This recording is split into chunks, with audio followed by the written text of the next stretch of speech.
Life without pen. क्या हो अगर आपको कभी चोट लग जाए तो कोई दर्द ही महसूस ना हो। किसी सुपर पावर की तरह लगता है ना।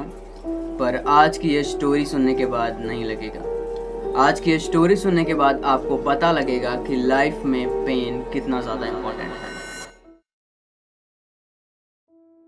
स्टेफन बेट्स जर्मनी का रहने वाला 21 साल का लड़का था। इसको एक बहुत ही ज़्यादा रेयर मेडिकल कंडीशन थी called CIP, congenital insensitivity to pain. ये एक ऐसी जेनेटिकल कंडीशन है जिसमें इंसान को पेन पूरी तरीके से फील होना बंद हो जाता था।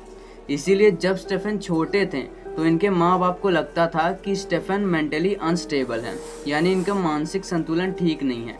क्योंकि जब स्टेफन को चोट वगैरह लगती थी तो ये कुछ रिएक्ट ही नहीं करते थे। ये नोकीली चीज़ों से खेलते रहते थे और कभी कभी गर्म चीज़ों से जल भी जाते थे, लेकिन कभी भी रोते नहीं थे।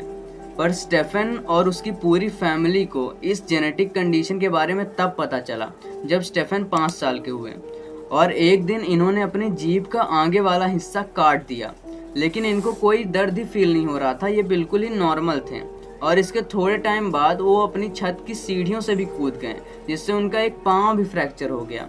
और ये सब इंसिडेंट होने के बाद इनकी पूरी फैमिली और स्टेफन को पता लग गया कि ये कोई मेंटली अनस्टेबल नहीं है, बल्कि इनको एक बहुत ही ज़्यादा रेयर जेनेटिक कंडीशन है CIP, congenital insensitivity to pain. Stefan ने बताया कि उनको याद भी नहीं है कि वो अपनी लाइफ में कितने बार हॉस्पिटल जा चुके हैं। उनके आए दिन कोई ना कोई फ्रैक्चर होते रहते थे और आए दिन उनके शरीर में कोई ना कोई इन्फेक्शन होते रहते थे, लेकिन उनको इन सारी चीज़ों के बारे में पता ही नहीं चलता था।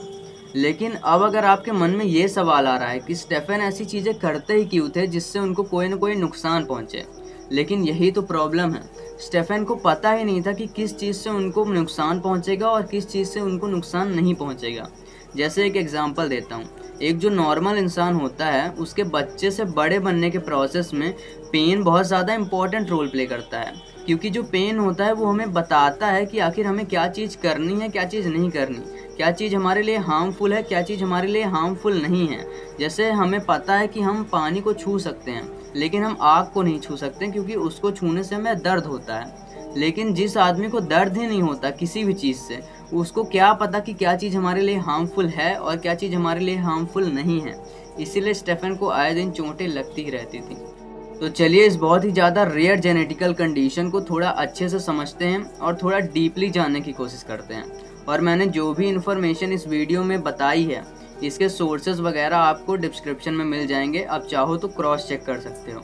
हेलो, मेरा नाम है Kartik and welcome to Kartik concept. जिन लोगों को भी किसी भी चीज़ से दर्द फील नहीं होता, उनको मोस्टली CIP यानी कंजेनिटल इंसेंसिटिविटी टू पेन नाम की जेनेटिकल कंडीशन होती है। ये एक बहुत ही ज़्यादा रेयर जेनेटिकल कंडीशन है, इतनी ज़्यादा रेयर कि 125 मिलियन लोगों में सिर्फ एक आदमी को होती है। और ये सुनने में तो एक सुपर पावर की तरह लगता है, लेकिन है एक कर्स, क्योंकि जिनको भी ये बीमारी होती है उनकी लाइफ एक्सपेक्टेंसी नॉर्मल लोगों से कम हो जाती है, यानी वो नॉर्मल लोगों से कम जीते हैं। और डॉक्टर्स ये भी बताते हैं कि इनमें से बहुत ज़्यादा कम लोग अपने 20s तक भी पहुंच पाते हैं और बहुत सारे लोग उससे पहले ही अपनी जान गंवा देते हैं, क्योंकि उनको पता ही नहीं होता कि आखिर क्या चीज़ करनी है और क्या चीज़ नहीं करनी है, जैसा कि हमने स्टेफन के केस में भी देखा था।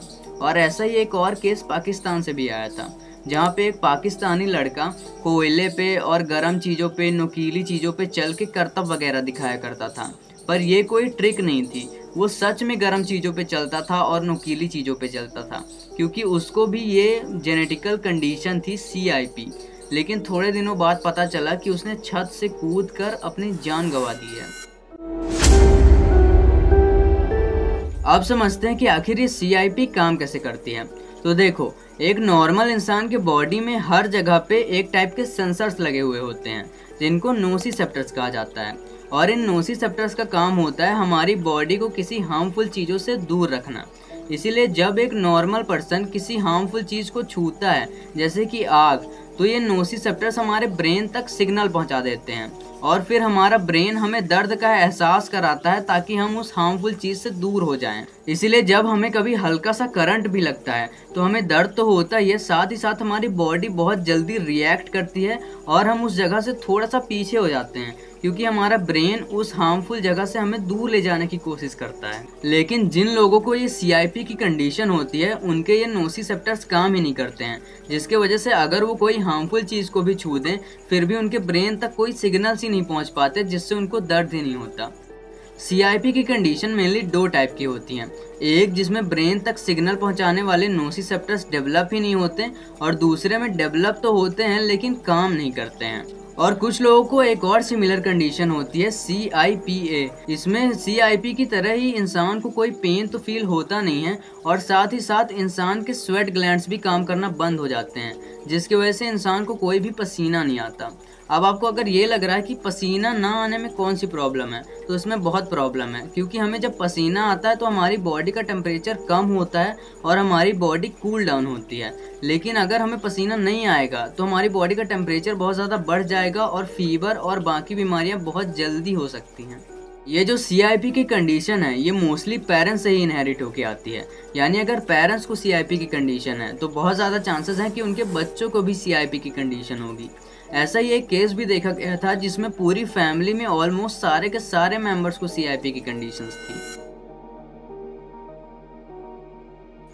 पर सबसे बड़ी प्रॉब्लम तो ये है कि इस जेनेटिकल कंडीशन का कोई प्रॉपर इलाज अब तक बना ही नहीं है, क्योंकि इस जेनेटिकल कंडीशन में ब्रेन तक सिग्नल पहुंचाने वाले नर्व्स या तो डेवलप ही नहीं होते हैं या तो काम ही नहीं करते हैं, और इनको वापस वर्किंग कंडीशन में लाना अभी के टाइम पे तो पॉसिबल नहीं है। इसीलिए साइंटिस्ट इसको क्योर करने की जगह इस बीमारी के साथ इंसान बिना खुद को चोट पहुंचाए रह कैसे सकता है, इस पर ज़्यादा फोकस कर रहे हैं। मैंने इस वीडियो में CIP को बहुत ही आसान तरीके से समझाने की कोशिश की है, लेकिन अगर आपको थोड़ा कॉम्प्लेक्स में जाना है और थोड़ा डिटेल में इसके बारे में पढ़ना है तो मैंने सारे सोर्सेज के लिंक और आर्टिकल्स के लिंक डिस्क्रिप्शन में दे दिए हैं, आप चाहो तो और डिटेल में इसको पढ़ सकते हो।